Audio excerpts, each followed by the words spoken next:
toutes et à tous et bienvenue dans ce nouveau webinaire d'Evimeria consacré aujourd'hui à la démission et puis à l'abandon de poste. Alors, pour ce faire, on a rendez-vous avec Diane Lemoine et Florence Monteil, une nouvelle fois, avec plaisir. Bonjour Diane, bonjour Florence. Bonjour à tous. Et nous allons donc avoir deux parties. Une première partie consacrée à un exposé d'environ 15 minutes et une deuxième partie questions et réponses avec les participants. Voilà, Diane, Florence, je vous laisse la main. Alors bonjour à tous. Donc on va en quelques minutes vous faire une présentation donc, de cette nouvelle notion. Donc les dernières évolutions de l'abandon de poste présumant une démission. Donc on va balayer cette notion en 4 grandes étapes. Donc d'abord les quelques chiffres et la présentation du travail. Les grands principes posés par la loi, la procédure à respecter par l'employeur afin que l'abandon de poste puisse être qualifié de démission.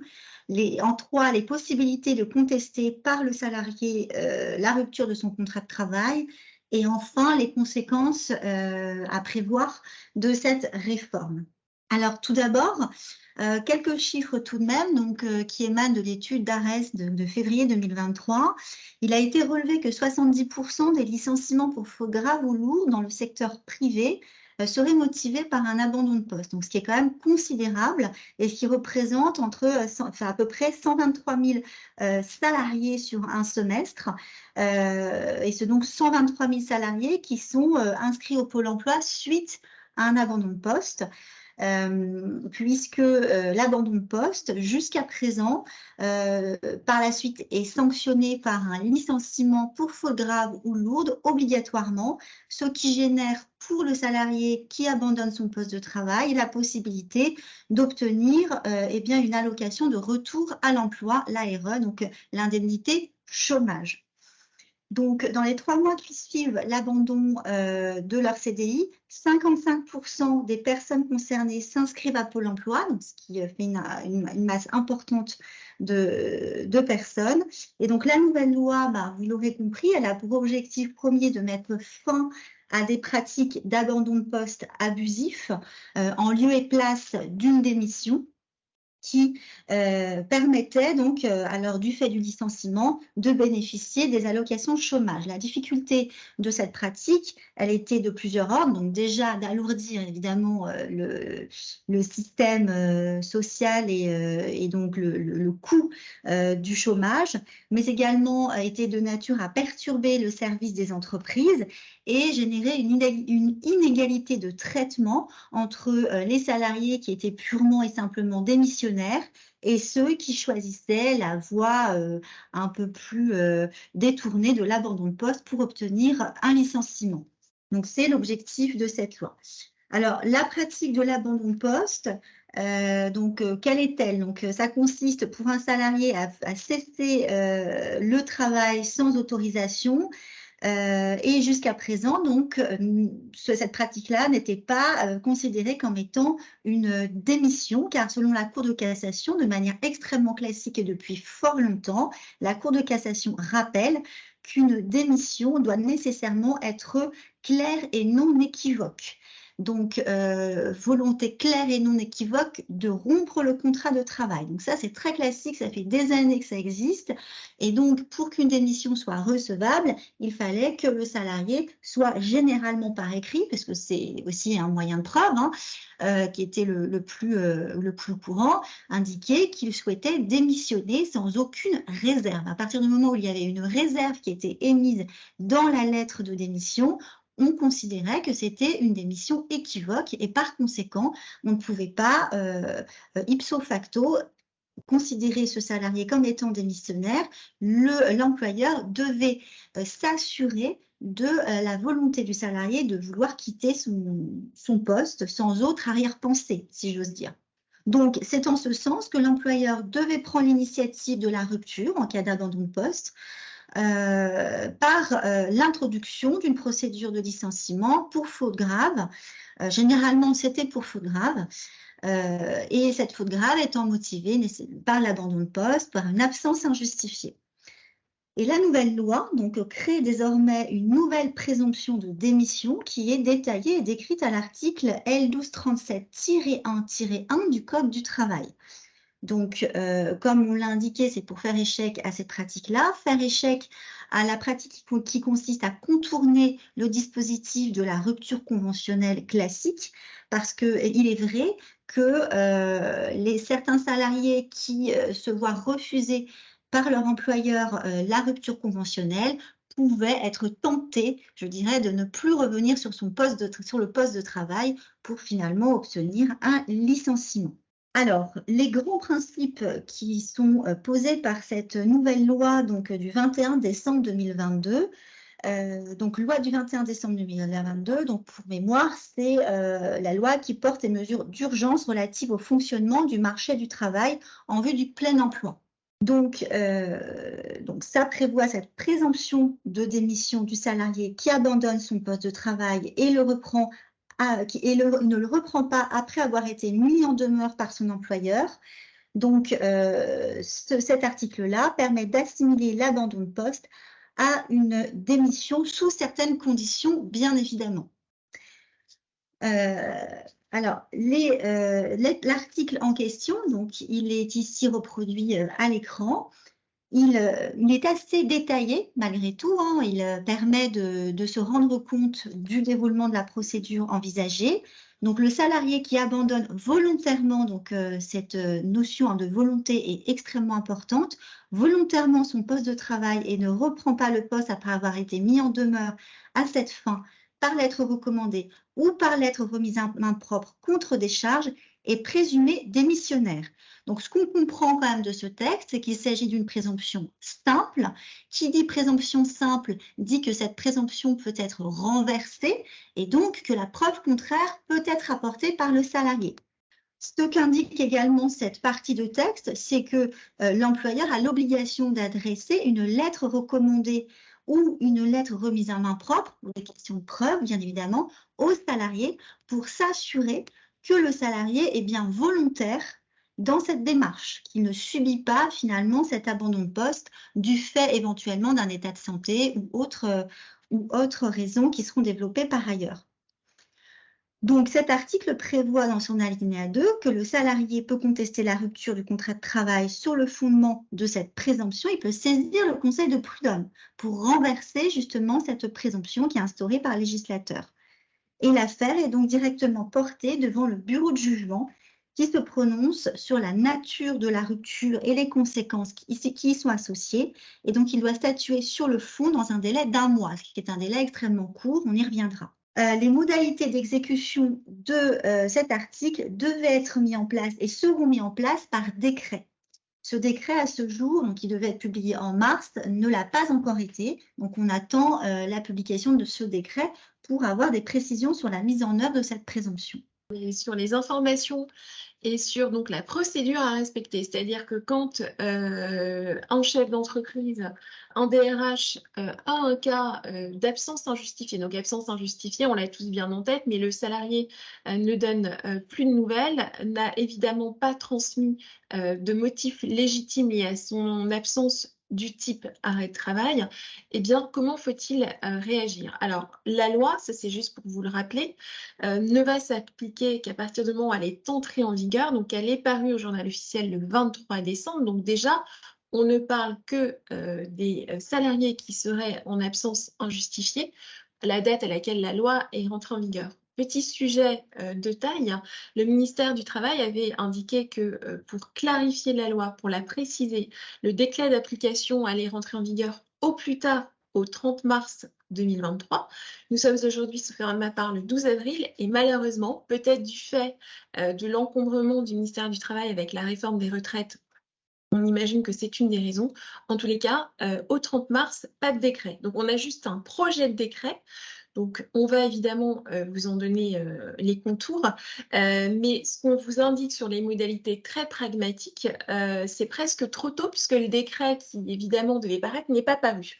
En tous les cas, ce qui est très vraisemblable, c'est que ce projet de décret n'aura pas vocation à être modifié. Voilà, donc il faudra évidemment quand même vérifier ces informations qu'on va vous donner dans un instant. Alors, Très concrètement, sur un cas d'absence injustifiée, le salarié ne donne pas de nouvelles, n'a pas transmis d'arrêt. Comment faut-il procéder très pragmatiquement? Selon ce projet de décret, pour rendre cette présomption de démission avec un caractère officiel et donc éviter de passer, comme vous l'a expliqué Florence, par la procédure pour plus lourde, pour faute grave, eh bien, il faut tout d'abord rédiger et notifier aux salariés une lettre de mise en demeure. Le décret prévoit quoi? Prévoit une lettre de mise en demeure qui peut être à la fois adressée par recommandé ou bien remis en main propre. Alors là, on s'interroge sur la remise en main propre parce que un salarié qui est sorti des radars, qui n'est plus présent à son poste, qu'on ne voit plus depuis quelques jours, voire quelques semaines, voire quelques mois dans certaines situations particulières, comment lui remettre en main propre? Bon, je vous avoue qu'on ne voit pas bien, nous, de façon très concrète. Donc, franchement, sur l'option entre recommandé et main propre, on imagine que ça va être forcément un recommandé, déjà, de façon concrète, si on veut vraiment que ce soit fait. Et puis ensuite, ce décret prévoit que à l'intérieur du courrier de remise en demeure, le salarié aura 15 jours pour se manifester auprès de la société pour réagir. Donc, on a un délai minimal, évidemment, pour qu'il soit considéré comme démissionnaire, c'est 15 jours.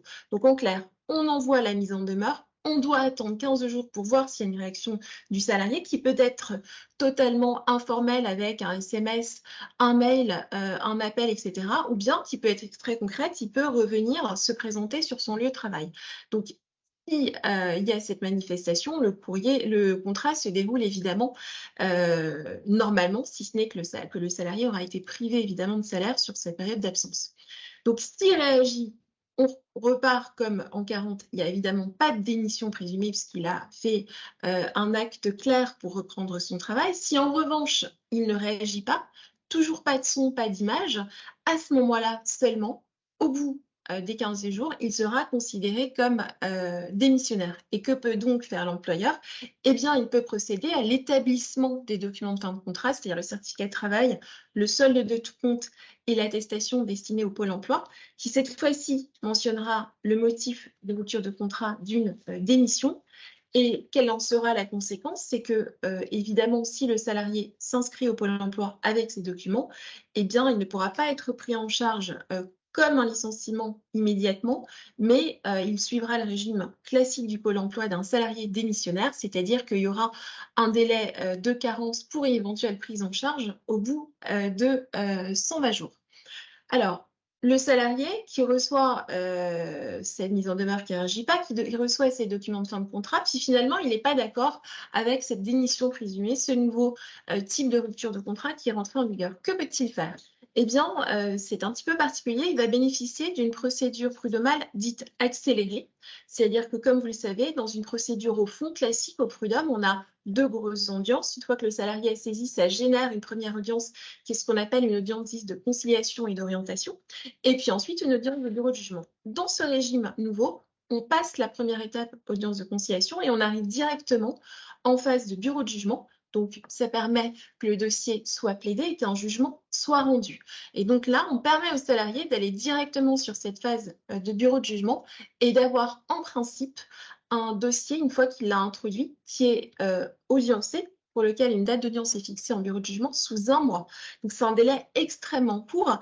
Évidemment, c'est un délai qui n'est sans doute pour beaucoup de conseils et prud'hommes pas facile à respecter compte tenu de l'encombrement et du nombre d'affaires, mais c'est surtout que de façon pragmatique, et nous, comme avocats, on le voit, le délai d'audiencement à 1 mois, on est rarement prêt en défense, voire même d'ailleurs en demande, puisqu'on a pu faire très vite pour enregistrer un dossier avec quelques pièces, et puis on en a d'autres sous le pied qu'on veut transmettre. L'avocat ou le défenseur syndical en défense va devoir réagir à tout ça et donner ses propres éléments. 1 mois, c'est très très court. Donc, qu'est-ce qui se passe en général? C'est qu'il peut y avoir une demande de renvoi faite conjointement ou en défense, et donc sur ce délai légal d'audiencement 1 mois, on imagine qu'il sera rarement tenu, soit du fait de l'encombrement de la justice, soit du fait des parties. En tous les cas, si c'est le cas, si le dossier est prêt, il est plaidé, que peut demander le salarié? Il peut considérer que la rupture du contrat de travail, cette démission présumée, elle n'est pas du tout efficiente. Ça ne correspond pas, selon le salarié, à la rupture de son contrat de travail tel que lui l'aperçoit. C'est donc une démission qui a été faite à tort. Il peut demander donc classiquement des dommages et intérêts pour rupture abusive de son contrat, mais ça ouvre le champ des possibles. Là, on est au prud'homme et suivant les délais de prescription sur toutes les autres demandes qu'on peut faire habituellement en matière de prud'homme. Donc, on bénéficie d'une procédure accélérée. Et à ce moment-là, il peut faire toutes les demandes relatives à l'exécution de son contrat ou à sa rupture. Donc, ça lui permet d'avoir évidemment un champ des possibles ouvert très rapidement. Et il peut même demander, dans certains cas, la nullité de la rupture s'il y a un motif, selon lui, de nullité qui préside à cette démission présumée. Donc, on est sur quelque chose. C'est pas rentré en vigueur, vous l'avez compris, faute de décret, mais dans quelques semaines, quelques mois, on va avoir ces nouveaux cas devant les conseils et prud'hommes en France. Et on verra si voilà, le législateur, avec ce délai d'1 mois, ça tient sa promesse, si les dossiers sont finalement accélérés et si les salariés contestent leur démission présumée ou si c'est un épiphénomène. Alors, on passe rapidement pour quelques points qu'on a souhaité vous remettre un peu plus en avant. Et tout d'abord, le fait que pour nous, tous les juristes, et vous êtes, on le sait, on a vu certains de vos noms nombreux, bah, pour nous, ça pose problème, cette démission présumée, parce que ça change complètement la démission, la définition qu'on en avait. Florence vous l'a rappelé, une démission, ça doit être clair et non équivoque. Elle vous l'a dit aussi, de façon pragmatique, il fallait un mail, un courrier d'un salarié qui dit bien, je suis démissionnaire, la démission verbale, c'était compliqué à gérer parce que bah, la rétractation, est-ce qu'on est bien sûr qu'il est démissionné? Et puis, c'est surtout que ça datait le préavis de démission. Parce que dans le régime classique de la démission, il y avait évidemment ce démarrage de préavis. Là, dans ce nouveau régime légal, eh ben, il nous semble que ça change complètement la donne parce que c'est présumé, c'est pas clair et non équivoque. Donc, ça redimensionne la définition juridique de la démission. On a ce nouveau cas de démission présumée qui est à côté de la première. Voilà, donc ça va être compliqué. Et puis la démission, évidemment, le salarié, lui, est acteur de sa démission.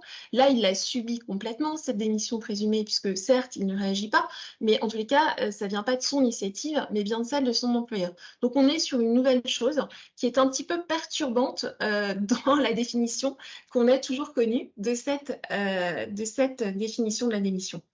Autre difficulté, on l'a vu hein, dans la loi, qui n'est pas forcément pragmatique sur la remise, par exemple, de la mise en demeure en main propre.